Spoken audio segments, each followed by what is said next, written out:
Our today topic is kernicterus. എന്താണ് ഈ കെർണിക്ടറസ്? ബിൽറുബിൻ്റെ അളവ് വളരെ ക്രമാതീതമായി വർദ്ധിക്കുന്നതിൻ്റെ ഫലമായി ന്യൂബോണിൽ ഉണ്ടാകുന്ന ഒരു ബ്രെയിൻ ഡാമേജിനെയാണ് ഈ കെർണിക്ടറസ് എന്ന് പറയുന്നത്. നിയോനാറ്റൽ ജോണ്ടിസ് വന്ന് വളരെ ഫലപ്രദമായി ട്രീറ്റ് ചെയ്തിട്ടില്ലെങ്കിൽ അതിൻ്റെ ഒരു സിവിയർ കോംപ്ലിക്കേഷനായി ഈ കെർണിക്ടറസ് വരാം. ഇനി എന്തെല്ലാം കാരണങ്ങൾ കൊണ്ട് ഈ കെർണിക്ടറസ് വരാം?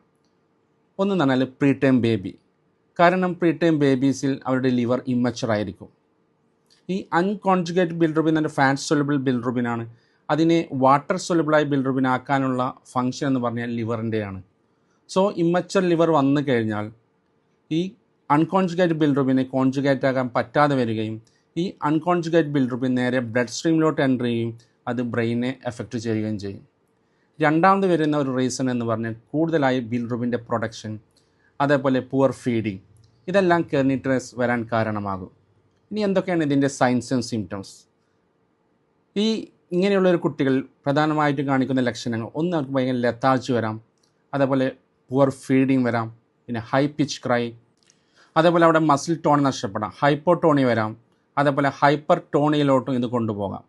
ഹൈപ്പർ ടോണി വന്നു കഴിഞ്ഞാൽ അവിടെ ഒപ്പിസ്തോട്ടോണസ് പോസ്ചർ വരാം. അതേപോലെ ഇതിൻ്റെ വേറൊരു ലക്ഷണമാണ് സീഷർ.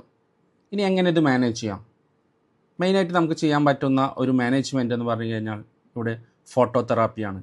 ഇനി സിവിയർ കേസാണെങ്കിൽ അവിടെ എക്സ്ചേഞ്ച് ട്രാൻസ്ഫ്യൂഷനിലൂടെയും നമുക്ക് ഈ കെർണിക്ടറസ് അവിടെ മാനേജ് ചെയ്യാം.